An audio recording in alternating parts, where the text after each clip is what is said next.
नमस्कार. आपल्या सगळ्यांचं स्वागत आहे आयकॉन स्टील प्रस्तुत बिल्ड आयकॉन या उपक्रमामध्ये. आज आम्ही आलो आहोत नाशिकमध्ये आणि माझ्यासोबत आहेत मास्टर इंजिनियर सुयोग भोरे सर.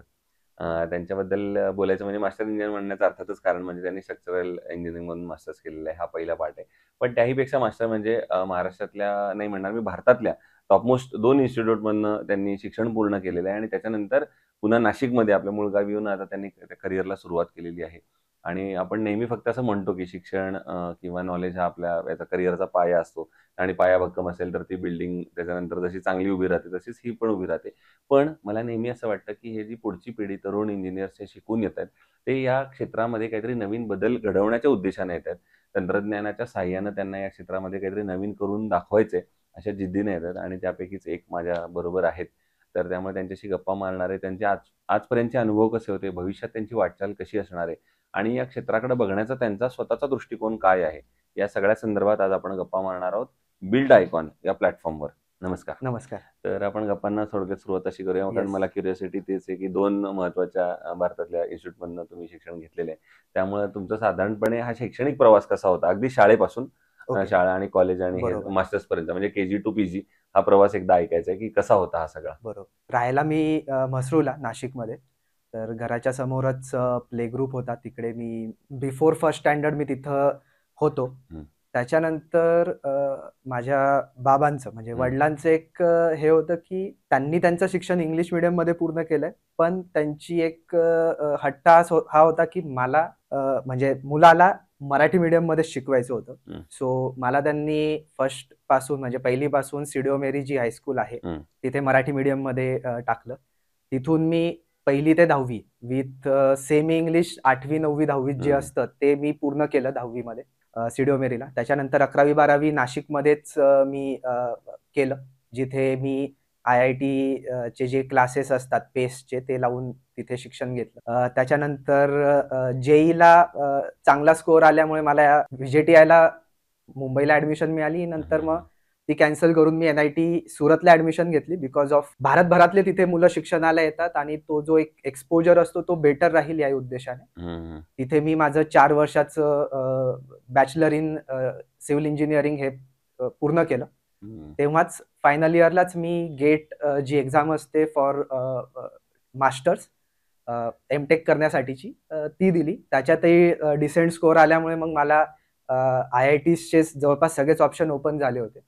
हं, पण हं. त्यात मला एक अर्थक्वेक इंजिनिअरिंगमध्ये थोडा इंटरेस्ट असल्यामुळे मी स्पेसिफिकली आय-आय-टी रुडकी हे अर्थक्वेक इंजिनिअरिंगमध्ये मास्टर्स देतं. हं, हं. त्याच्यामुळे मी आय-आय-टी रुडकीला ॲडमिशन घेऊन तिथे 2 वर्ष माझं एम-टेक इन स्ट्रक्चरल डायनॅमिक्समध्ये मी पूर्ण केलं. बरोबर. असा एक ओव्हरऑल माझा प्रवास आहे. शिक्षणाचा बरोबर प्रवास. आहे. त्यातला आणखीन एक महत्त्वाचा टप्पा मला विचारायचा आहे, कारण की वडील सुद्धा या क्षेत्रात आहेत बरोबर. आणि तुम्ही या क्षेत्रात तेवढेच उत्तम काम करताय.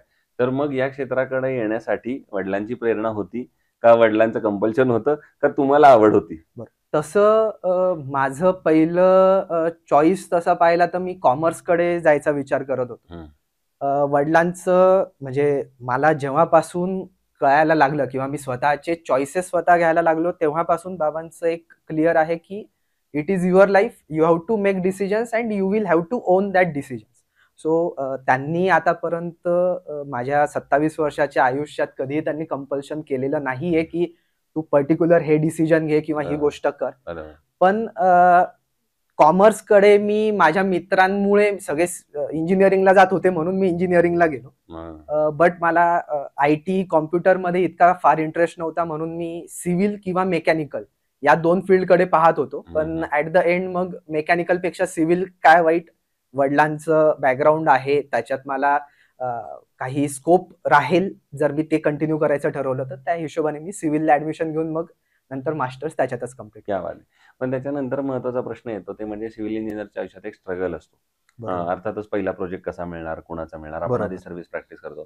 तुमच्या केसमध्ये ही बॅकग्राऊंड तयार होते. मग त्याच्यात बरोबर, प्रश्न असा आहे की त्यामुळे जेव्हा पहिला प्रोजेक्ट केला असेल, बरोबर. तेव्हा तो करताना दडपण आलं का मदत झाली?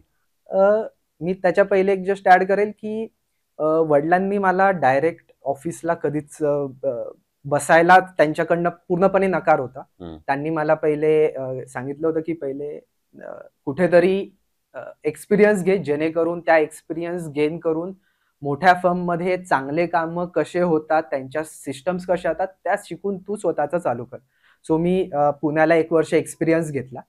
त्यानंतर जेव्हा मी नाशिकला प्रोजेक्ट्स चालू केले, तेव्हा थिअरॉटिकल आणि प्रॅक्टिकलमध्ये भरपूर फरक असल्यामुळे स्टार्टिंगला कुठलेही डिसिजन घेताना खूप ओव्हर डिझाइन व्हायचं किंवा अरे हे प्रॅक्टिकली कसं फिजिबल होईल. तर या गोष्टींमुळे मला जो बाबांचा एक सपोर्ट मिळालेला आहे, त्याच्यामुळे मी लास्ट 3 इयर्समध्ये बऱ्यापैकी आता या स्टेजला आलेलो आहे, की I can handle any project up to 50 stories, 60 stories. So तो जो प्रवास होता त्याच्यात बाबांचा खूप सपोर्ट झालेला. मग आता या क्षेत्रातल्या काही प्रश्नांकडे येऊया. त्यातला पहिला महत्त्वाचा प्रश्न, की पुन्हा तेच रिपीट करीन थोडंसं, की एवढं चांगलं शिकून आल्यानंतर, चांगल्या संस्थांमधनं नाशिकला पुन्हा बरोबर. आल्यानंतर, साईटवर गेल्यानंतर कळतं, की आपला पहिला सामना होणार आहे ते अनस्किल्ड लेबर बरोबर. एकदम बरोबर. आणि मग अशा लोकांवर काम करताना ती सिच्युएशन कशी हँडल करता? कारण त्यांना काही महत्त्वाची जबाबदारी दिली तर दुर्घटना सुद्धा घडू शकते. एकदम बरोबर. तर ती कशी सिच्युएशन हँडल करता तुम्ही? कन्स्ट्रक्शन फील्ड ही तशी पाहिली तर मेजरली डिपेंडंट असते सेमी स्किल्ड आणि अनस्किल्ड लेबर्सवरती. जरी आम्ही ॲज अ स्ट्रक्चरल कन्सल्टंट किंवा आर्किटेक्ट किंवा एमईपी कन्सल्टंट ड्रॉइंग फॉर्मॅटमध्ये आम्ही गोष्टी द्यायचा प्रयत्न करतो, पण ॲट द एंड एक्झिक्युशन हे साईटवरतीच होणार आहे. बरोबर. जे सेमी स्किल्ड किंवा अनस्किल्ड लेवल करणं होतं. तर मी स्टार्टिंगला आल्यानंतर एक 2 ते 3 महिने मेजरली साईट ॲक्टिव्हिटीजवरती फोकस केलं. त्याच्यातनं बऱ्याच गोष्टी अशा शिकायला मिळाल्या, की लेबर्सला ड्रॉइंग हे जास्तीत जास्त समजता येईल आणि त्यांना पिक्टोरियल फॉर्म्समध्ये म्हणजे जास्तीत जास्त सेक्शन्स असो, डायग्राम्स असो, ते जर देता आलं, तर त्यांना त्या गोष्टी वाचायला, समजायला सोप्या जातात. तर आम्ही त्या पद्धतीने ड्रॉइंग्स फॉर्मॅटमध्ये काही चेंजेस केले, अपग्रेड केले आणि मी माझ्यासाठी एक नियम केलेला होता, की साईटवरती गेल्यानंतर कुठल्याही लेबरला, तो फिटर असेल किंवा कार्पेंटर असेल, त्यांना स्वतःच्या लेव्हलचे आहेत या हिशोबाने त्यांना समजावून सांगणं. वाह! आणि एक माझं असं हे असतं, की साईटवरती मेजर साईटवरती कार्पेंटर किंवा फिटरकडे पण माझा फोन नंबर असतो. जेणेकरून माझे त्यांना सरळ इन्स्ट्रक्शन्स असतात.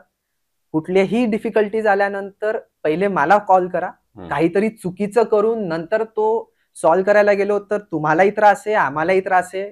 तो ॲट द एंड आपण कॉम्प्रोमाईज करतो क्वालिटीवरती. बरोबर. त्याच्यामुळे आता असं आहे, की काही फिटर्स हे मला डायरेक्ट कॉल करतात, की सर आपलं हे इथे-इथं चुकतंय किंवा इथे-इथं आम्हाला अडचण येते, हे होत नाहीये, हे बरोबर, कसं बरोबर. करायचं? तर बऱ्याच वेळेला मी त्याच्यामुळे साईटवरती जातो किंवा ते स्वतः डायरेक्ट ऑफिसला येऊन या गोष्टी होतात. त्याच्यामुळे ह्या सिच्युएशनला आहे, की आता माझे जे कामं करणारे जे फिटर्स आहेत, कार्पेंटर्स आहेत, they are used to my design and drawing. क्या बात आहे. दुसरं असं विचारायचं आहे, कदाचित रेसिडेन्शियलसाठी हा प्रश्न आहे, पण मोठ्या प्रोजेक्ट्समध्ये, इंडस्ट्रियल इन्स्टिट्यूशनमध्ये पण होत असेल, की बऱ्याचदा क्लायंटचं असं एक फिक्स बजेट असतं किंवा बरोबर, तो म्हणत असतो, की एवढ्याच बजेटमध्ये आता हे सगळं बसवा असं. बरोबर, आणि अशा वेळेला एक इंजिनियर म्हणून किंवा स्ट्रक्चरल इंजिनियर म्हणून कायम वाटत असतं, की चांगलं दर्जेदार आपण करावं काम. बरोबर. तर अशा वेळेला क्वालिटी आणि बजेट या दोन्हीचा समतोल मग तुम्ही कसा राखता? आता कुठल्याही प्रोजेक्टमध्ये जेव्हा हा बिल्डरचा प्रोजेक्ट असतो, बेसिकली जेव्हा बिल्डर हा कोणत्यातरी एंड युजरला विकणार असतो, तेव्हा बजेटचे कन्स्ट्रेंट्स हे खूप जास्त असतात, रादर दॅन जेव्हा कोणी इंडस्ट्रियलिस्ट किंवा कोणी स्वतःसाठी काही प्रोजेक्ट करत असतो, स्वतःसाठी बिल्डिंग बांधत असतो. बरोबर. तर तेव्हा आम्ही कॉस्ट म्हणजे बजेट आणि स्टॅबिलिटी ऑफ स्ट्रक्चर याचा एक समतोल राखण्यासाठी आम्ही बिल्डर्सला ही रिक्वेस्ट करत असतो किंवा त्यांना आमचं सांगणं असतं, की तुम्ही स्टार्ट फ्रॉम प्लॅनिंग. आपण कुठेही स्टॅबिलिटीला किंवा स्ट्रक्चरला कुठेही हानी न पोहोचवता आपल्याला उत्तम एंड युजरला काय देता येईल याच्याकडे पाहायचंय. तर प्लॅनिंग स्टेजपासून जर स्ट्रक्चरल कन्सल्टंटला इन्व्हॉल्व केलं, तर आपण त्या पद्धतीने त्याच्या ग्रिड्स असो, त्याच्यातलं प्लॅनिंग असो, की जेणेकरून optimization with better structural integrity कशी आणू शकतो त्याच्यावरती फोकस करता येतं. बरोबर, बरोबर. कारण प्लॅनिंग नंतर जर आम्ही इन्व्हॉल्व झालो, तर बऱ्याच वेळेला आम्हाला पण जुगाडच करावा लागतो, की नाही इथं हे शक्य नाही, तिथं ते शक्य नाही. तर बरोबर. त्या गोष्टी अव्हॉइड करून आम्ही अशा काही गोष्टी डिलिव्हर करतोय, की ज्या कदाचित 5-6 वर्षापूर्वी अनइमॅजिनेबल पण होत्या, की नाही अरे एवढे मोठे स्पॅन्स इतक्या कमी कॉस्टमध्ये किंवा इतक्या चांगलं स्ट्रक्चर, इतक्या बजेटमध्ये कसे शक्य आहेत? तर ते आज आम्ही डिलिव्हर करणं या माध्यमातून शक्य होतंय. क्या बात है! आता एक थोडा वेगळा प्रश्न आहे. तो म्हणजे पुन्हा त्याची काय म्हणतो थीम लाईन हीच आहे, की तुमच्यासारखे यंग इंजिनिअर आता या फील्डमध्ये येतात, नाशिकसारख्या ठिकाणी काम करतात. तर प्रश्न असा आहे, की नाशिक जिल्ह्याच्या विकासाचं व्हिजन एक इंजिनिअर म्हणून जर विचारलं, तर तुमच्या डोळ्यासमोर आता कुठले मुद्दे येतात, ज्या मुद्द्यांवर, ज्या क्षेत्रांवर, सेक्टरवर आता गव्हर्नमेंटनं काम करावंसं असं तुम्हाला वाटतं?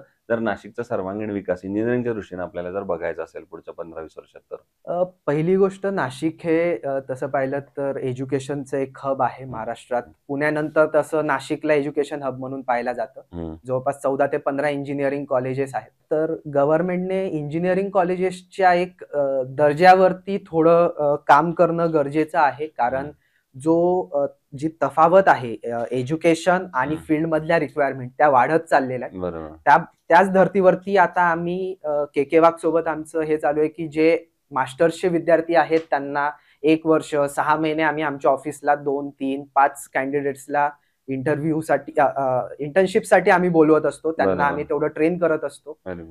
हे एक एज्युकेशनल क्वालिटीजवरती एक झालं. दुसरी गोष्ट जे काही बायलॉज आहे, मी काल आणि परवाच इन्सिडेंटली सुरतला होतो.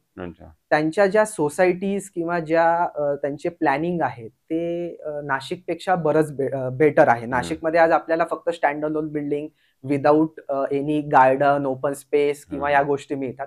त्यात जर आपण सुरतला गेलो किंवा अहमदाबाद, गांधीनगरला गेलो तर सोसायटीज या अशा पद्धतीने फॉर्म होत आहेत की तिथे चिल्ड्रन्स प्ले एरिया पासून तुम्हाला सिनियर सिटीजन्ससाठी किंवा एक ग्रीन स्पेसेस जेणेकरून तुम्ही सस्टेनेबल डेव्हलपमेंटकडे जाऊ शकता. तर बायलॉज जे आहेत महाराष्ट्रातले ते थोडे जर त्या पद्धतीने डेव्हलप होत गेले की सस्टेनेबल डेव्हलपमेंट होईल विदाऊट कॉम्प्रोमाइजिंग बिल्डरची जी प्रॉफिटेबिलिटी ऍट द एंड या सगळ्या याच्यात बिल्डर महत्वाचा घटक आहे. तर ती जर गोष्ट होऊ शकली तर डेफिनेटली नाशिक यात चांगल्या ग्रोथकडे जाईल असं बरोबर. पण मग या सगळ्याला प्रशासनानं काय पावलं उचलली पाहिजेत असं तुम्हाला वाटतं? प्रशासनाने पावलं उचलताना जर आपण जे भारतभरातले ज्या काही डेव्हलप्ड सिटीज म्हणजे प्लॅन्ड सिटीज आहेत ते म्हणताना चंदीगड झालं किंवा गांधीनगर झालं त्या धर्तीवर जर नाशिकचा जो आता डेव्हलपिंग रिजन्स आहेत जे आज NMIDA मध्ये येतात म्हणजे म्युनिसिपल कॉर्पोरेशनच्या बाहेरचा जो एरिया आहे तर त्या ठिकाणी जर त्या बेसिसवरती जर डेव्हलपमेंट केली सेक्टर्स किंवा त्या पद्धतीने तिथे असे सेक्टर्स फॉर्म केले की जिथे तुम्हाला स्कूल, हॉस्पिटॅलिटी, मेडिकल फॅसिलिटीज या वॉकिंग डिस्टन्स वरती मिळू शकतील. ज्या बेसिसवरती आय थिंक त्यांनी गोदावरीच्या पलीकडे म्हणजे मखमालाबाद एरियामध्ये स्मार्ट नाशिकच्या याच्यावरती त्यांनी विकास करायचं ठरवलं होतं. काही कारणाने तो बारगळा आहे. पण त्या बेसिसवरती जर ते करू शकले विथ या प्लॅन्ड सिटीजच्या इन्स्पायर्ड होऊन तर डेफिनेटली नाशिक त्या पद्धतीने पुढे जाईल. क्या बात आहे. दुसरं आता जेव्हा कामाला सुरुवात केली असेल तर तेव्हा असा एखादा प्रसंग आठवतो का जो करताना काहीतरी अडचणी आल्या, आव्हानं आली आणि मग अर्थात वडिलांची किंवा कुणाची मदत घेऊन त्या प्रॉब्लेमवर सोल्युशन शोधलं? म्हणजे वडिलांची तर मी कदाचित दिवसातनं 10 वेळेला मदत घेतो. कारण जो मला एक मोठा ऍडव्हान्टेज मिळालेला आहे की बाबांनी 33 इयर्स पासून नाशिकमध्ये प्रॅक्टिस करतायत हे झालं. त्याच बेसिसवरती आज मी कदाचित नाशिकमध्ये 40 मजल्यापर्यंतचे मल्टिपल प्रोजेक्ट्स करतो आहेत. पण काही गोष्टी ह्या हायराईज मध्ये करताना काही मोठे चॅलेंजेस येत होते की फाउंडेशन्स झाले, रिव्हर साईड फाउंडेशन्स किंवा काही अशा केसेस होत्या की मला 20-25 मीटर पर्यंतचे लॉंग स्पॅन स्ट्रक्चर्स द्यावे लागत होते. तर अशा वेळेला मी जिथे एक्सपिरियन्स घेतला पुण्याला JW कन्सल्टंट्सकडे तर एक तिथले एक असोसिएट आहेत त्यांचं नाव मी आवर्जून घेईन, राहुल खैरनार सर. ते मला टप्पोटप्पी इतकी मदत करत असतात की त्यांच्यामुळे मी आज जे काही नाशिकमध्ये करू शकतोय ते त्यांच्यामुळे. आणि अजून एक हे की JW कन्सल्टंट्स पैकी एक जे जोशी सर आहेत, उमेश जोशी सर आणि त्यांचे चिरंजीव निखिल जोशी सर, त्यांची पण मला मदत ही वेळोवेळी होत असते. त्यांच्याच मुळे मी आज नाशिकमध्ये maybe 15 storied to 40 storied मध्ये मी आज 25-30 प्रोजेक्ट करतो. बरोबर, क्या बात आहे. दुसरं कन्स्ट्रक्शन मध्ये स्टील निवडताना काय पॅरामीटर बघितले पाहिजे? तुम्ही तर स्ट्रक्चर्स मध्ये तर त्यामुळे काय पॅरामीटर बघितले पाहिजेत असं तुम्हाला वाटतं? मेन रेन्फोर्समेंट जे आहे ते आज जे आपल्याला TMT बार्स मिळतात त्याच्या डक्टिलिटी आणि स्ट्रेंथ या 2 सगळ्यात पॅरामाउंट फॅक्टर्स आहेत. कदाचित 10-12 वर्षापूर्वीपर्यंत एक प्रायमरी आणि सेकंडरी स्टील म्हणून भरपूर जण म्हणायचे की तुम्ही प्रायमरी स्टील घ्या त्याच्यात तुमचं टाटा येतं किंवा JSW येतं, सेकंडरी मध्ये ते जालन्याला कॅटेगराईज करायचे. But last 5 to 7 years 8 years मध्ये जालन्यातल्या सगळ्या कंपनीजनी आज त्यांची टेक्नॉलॉजी किंवा त्यांची मशिनरीज इतक्या लेवलला अपग्रेड केलेली आहे की प्रायमरी किंवा सेकंडरी ही आता तफावत जवळपास संपलेली आहे. त्याच्यामुळे मी माझ्या प्रोजेक्ट्स मध्ये तरी कुठेही कंपल्शन नसतं की तुम्ही प्रायमरी वापरा किंवा सेकंडरी वापरा. मी एवढंच सांगतो की तुम्ही केमिकल आणि फिजिकल टेस्टचे रिपोर्ट्स एकदा चेक करा कुठल्याही बरोबर. ब्रँडचे. If they are giving proper strength and ductility, you are free to use that particular steel. क्या आणि बात आहे. इन्सिडेंटली आयकॉनने डीएस जो हो. लॉन्च केलेला आहे, डक्टिलिटी अँड आणि स्ट्रेंथ strength, ह्या पॅरामीटर्स वरती एक चांगला 550 डीएस लॉन्च केलेला आहे. हो.